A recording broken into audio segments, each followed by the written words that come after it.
Bonjour, Thibault Langsad, je suis vice-président du MEDEF, entrepreneur en charge de la société Algolint et je vais répondre à toutes vos questions, aux questions des sociétaires ce matin.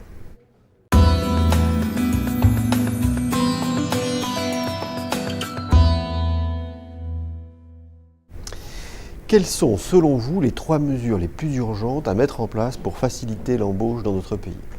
La première mesure, c'est d'harmoniser les charges qui pèsent sur les entreprises avec l'Allemagne. Donc il faut se réaligner au plus vite sur une trajectoire d'ici 3 ans. L'autre point, c'est de donner la flexibilité et de la souplesse aux entreprises, et notamment aux TPE-PME, qui permettront de pouvoir embaucher très rapidement. Et enfin, le dernier point, c'est de la stabilité et de la confiance. Pourquoi ne peut-on pas concilier en France les paramètres flexibilité et confiance alors que d'autres pays européens, comme l'Allemagne, y arrivent parfaitement avec des résultats sur l'emploi que l'on connaît? Oui, c'est tout à fait juste.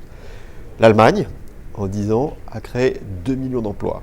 L'Angleterre, en 5 ans, a créé 1 million d'emplois. Et l'Espagne, en quelques mois, a créé 600 000 emplois en redonnant la flexibilité et de la confiance aux entreprises. Nous, en France, on a détruit 600 000 emplois depuis 4 ans. Et donc la clé, c'est de redonner de la flexibilité aux entreprises pour qu'elles puissent, dans une dynamique de projet, dans une dynamique d'investissement, parier sur l'emploi. Ne pensez-vous pas que l'État devrait accentuer avant tout son aide aux TPE-PME? Aujourd'hui, on se plaît à dire que les TPE-PME, c'est bankable. Toutefois, il faut les aider par plus de simplification, plus de flexibilité. Et aujourd'hui, ça devient une véritable urgence. Il faut laisser la possibilité aux PME et TPE de définir avec les équipes, avec les salariés, avec les délégués du personnel quand il y en a, et pourquoi pas les structures syndicales quand elles sont présentes dans les PME-TPE, de définir ce qui est bon pour l'entreprise sans avoir recours à des éléments extérieurs. La mise en place du revenu universel, comme l'étudient certains pays du nord de l'Europe, est-elle selon vous une piste viable si on la combine avec une plus grande libéralisation du marché du travail?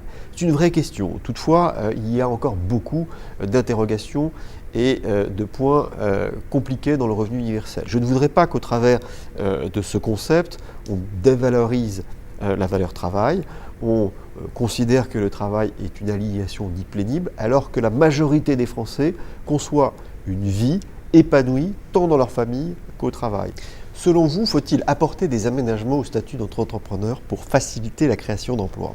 Oui, en 1970, plus de 20% de la population active était travailleurs indépendants auto-entrepreneurs.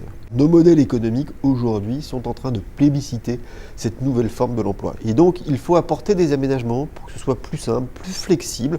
Le gouvernement travaille sur un rehaussement des seuils. Il faut également donner plus de formation, on va dire, adaptée, pour que ces auto-entrepreneurs puissent aller plus vite sur l'activité, parce que c'est ça l'élément clé.